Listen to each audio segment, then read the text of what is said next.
Le livre des juges, chapitre 11.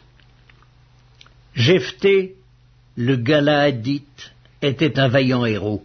Il était fils d'une femme prostituée, et c'est Galaad qui avait engendré Jephthé. La femme de Galaad lui enfanta des fils qui, devenus grands, chassèrent Jephthé et lui dirent « Tu n'hériteras pas dans la maison de notre père, car tu es fils d'une autre femme. » Et Jephthé s'enfuit loin de ses frères, et il habita dans le pays de Tob. Des gens de rien se rassemblèrent auprès de Jephthé, et ils faisaient avec lui des excursions. Quelque temps après, les fils d'Ammon firent la guerre à Israël. Et comme les fils d'Ammon faisaient la guerre à Israël, les anciens de Galaad allèrent chercher Jephthé au pays de Tob.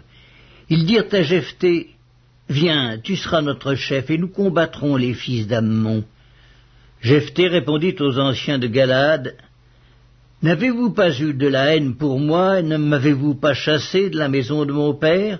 Pourquoi venez-vous à moi maintenant que vous êtes dans la détresse ?» Les anciens de Galaad dirent à Jephthé, « Nous revenons à toi maintenant afin que tu marches avec nous, que tu combattes les fils d'Ammon et que tu sois notre chef, celui de tous les habitants de Galaad. » Jephthé répondit aux anciens de Galaad, « Si vous me ramenez pour combattre les fils d'Ammon et que l'Éternel les livre devant moi, je serai votre chef. » Les anciens de Galaad dirent à Jephthé, « Que l'Éternel nous entende et qu'il juge, si nous ne faisons pas ce que tu dis. » Et Jephthé partit avec les anciens de Galaad. Le peuple le mit à sa tête et l'établit comme chef, et Jephthé répéta devant l'Éternel, à Mitzpa, toutes les paroles qu'il avait prononcées. Jephthé envoya des messagers au roi des fils d'Ammon pour lui dire, « Qu'y a-t-il entre moi et toi, que tu viennes contre moi pour faire la guerre à mon pays ?» Le roi des fils d'Ammon répondit aux messagers de Jephthé, « C'est qu'Israël, quand il est monté d'Égypte, s'est emparé de mon pays, depuis l'Arnon jusqu'au Jabbok et au Jourdain. Rends-le maintenant de bon gré. » Jephthé envoya de nouveau des messagers au roi des fils d'Ammon pour lui dire, « Ainsi parle Jephthé, Israël ne s'est point emparé du pays de Moab ni du pays des fils d'Ammon, car lorsqu'Israël est monté d'Égypte, il a marché dans le désert jusqu'à la mer Rouge, et il est arrivé à Kadès. Alors Israël envoya des messagers au roi d'Édom pour lui dire, « Laisse-moi passer par ton pays. » Mais le roi d'Édom n'y consentit pas. Il envoya aussi au roi de Moab, qui refusa, et Israël resta à Kadès. Puis il marcha par le désert, tourna le pays d'Édom et le pays de Moab, et vint à l'orient du pays de Moab. Ils campèrent au-delà de l'Arnon, sans entrer sur le territoire de Moab, car l'Arnon est la frontière de Moab.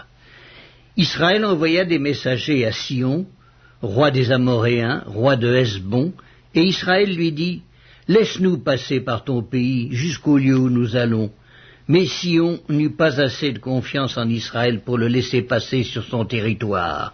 Il rassembla tout son peuple, campa à Jahatz, et combattit Israël. L'Éternel, le Dieu d'Israël, livra Sion et tout son peuple entre les mains d'Israël qui les battit. Israël s'empara de tout le pays des Amoréens établis dans cette contrée. Ils s'emparèrent de tout le territoire des Amoréens depuis l'Arnon jusqu'à Jabbok et depuis le désert jusqu'au Jourdain. Et maintenant que l'Éternel, le Dieu d'Israël, a chassé les Amoréens devant son peuple d'Israël, est-ce toi qui aurais la possession de leur pays? Ce que ton Dieu, Kémosh, te donne à posséder, ne le posséderais-tu pas?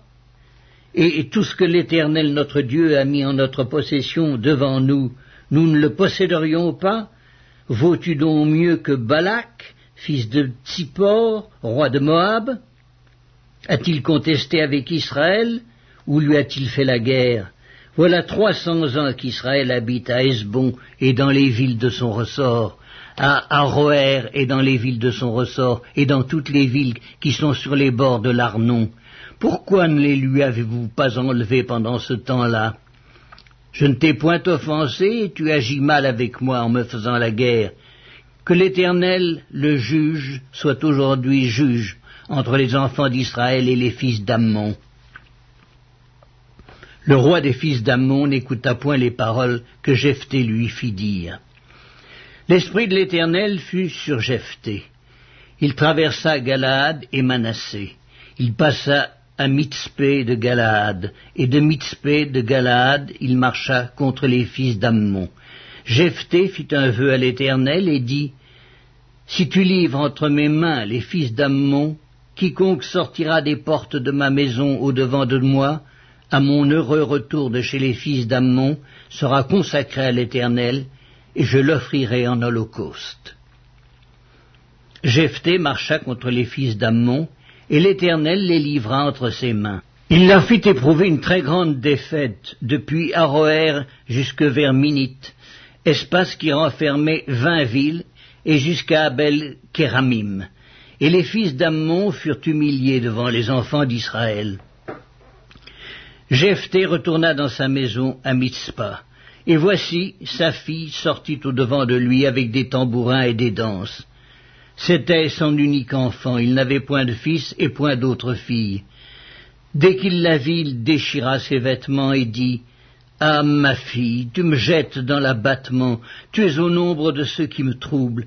J'ai fait un vœu à l'Éternel et je ne puis le révoquer. » Elle lui dit, « Mon père, si tu as fait un vœu à l'Éternel, traite-moi selon ce qui est sorti de ta bouche, maintenant que l'Éternel t'a vengé de tes ennemis, des fils d'Ammon. » Et elle dit à son père, « Que ceci me soit accordé, laisse-moi libre pendant 2 mois.